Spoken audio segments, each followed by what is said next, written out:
அவ்வளோதான் போங்க. முடிச்சு விட்டாங்க. 2026 ஐபிஎல்ல இனி சிஎஸ்கே தொல்லை இல்ல அப்படிங்கிற மாரி சிஎஸ்கேவும் வந்து பார்த்தீங்கன்னா, இந்த வருஷம் பிளே ஆஃப்ல வந்து வெளியில தொரத்தி விட்டுட்டாங்க. மூட்டை கட்டி வெளியில அனுப்பிச்சு விட்டாங்க.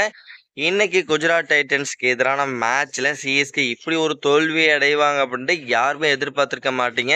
இன்னைக்கு வந்து டாஸ் வின் பண்ண சிஎஸ்கே நாங்க முதல்ல வந்து பவுலிங் பண்றோம் டிசிஷனை எடுத்தாங்க. பிளஸ் அதுக்கப்புறம் ஒரு மிரட்டலான ஒரு பவுலிங் பெர்ஃபார்மன்ஸ் குடுப்பாங்களாட்டுக்குன்னு நெனச்சேன். ஏன்னா, இன்னைக்கு ஒரு முக்கியமான மேட்ச் சிஎஸ்கேக்கு. ஆனா, இன்னைக்கு வேற level of performance especially Shubman Gill, Sai Sudharsan சும்மா மாசு காமிச்சாங்க பேட்டிங் பெர்ஃபார்மன்ஸ்ல.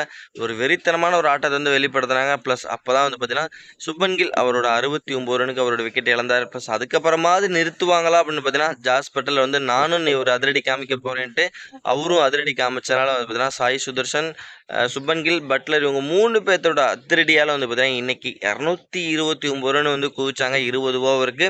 ஓகே. 230 ரன் அடிச்சா அந்த வெற்றியின் இலக்கோட ஆட ஆரம்பிச்ச சிஎஸ்கேக்கு இன்னைக்கு ஒரு முக்கியமான மேட்ச் அப்படிங்கனால, எப்படியாவது ஜெயிச்சே ஆகணும் அப்படிங்கிற கட்டாயத்துல இருப்பாங்கன்னு நெனச்சோம். ஆனா இன்னைக்கு அதெல்லாம் வந்து அந்த நம்மளோட நம்பிக்கை எல்லாம் இன்னைக்கு தவிடுபொடி ஆக்குற மாரி முகமது சிராஜ் இன்னைக்கு வேற லெவலா வந்து ஸ்பெல் பவுல் பண்ணி பண்ணாரு. மொத பாலே பார்த்தீங்கன்னா, சஞ்சு சாம்சனோட விக்கெட் எடுத்தாரு. பிளஸ் அதோட மட்டும் நிறுத்தல. அதுக்கப்புறம் ருத்ராஜ் கெய்க்வாட், ஊர்வில் பட்டேல்ன்ட்டு வரிசையா வந்து பார்த்தீங்கன்னா, டக்குன்னு ஒரு 3 விக்கெட் எடுத்து தூக்கி எறிஞ்சிட்டு போயிட்டாரு சிராஜை பொறுத்தவரைக்கும். ஆனா அதுக்கப்புறம் மேத்யூ ஷாட் ஒரு அதிரடி காமிச்சிட்டு இருந்தாரு. பிளஸ் இருந்தாலும் பார்த்தீங்கன்னா, அவரோட விக்கெட்டு ரபாடா வந்து எடுத்தாரு. பிளஸ் வந்து அவ்வளோதான்யா முடிஞ்சு போச்சுன்னு நினைக்கும்போது, ஒரு சின்ன ஒரு கேம்பியோ சிவம் துபையிட்டருந்து வந்தது. இருந்தாலும் பார்த்தீங்கன்னா, அது பெரிய அளவுல வந்து சோபிக்கல. சிஎஸ்கே 13 ஓவருக்கு 140 ரன் அடிச்சாங்க. அனைத்து விக்கெட் இழந்தாங்க. இதனால 89 ரன் வித்தியாசத்துல இன்னைக்கு குஜராத் டைட்டன்ஸ் ஒரு அருமையான ஒரு வெற்றியை பதிவு பண்ணது மட்டும் இல்லாம, பிளஸ் சிஎஸ்கேவோட இந்த பிளே ஆஃப் கனவுக்கு வந்து பார்த்தீங்கன்னா, முற்றுப்புள்ளி வச்சு நீங்க வெளியில போங்க, வீட்டுக்கு போங்கப்பா அப்படின்னு சொல்லி வழி அனுப்பிச்சு வச்சுட்டாங்க.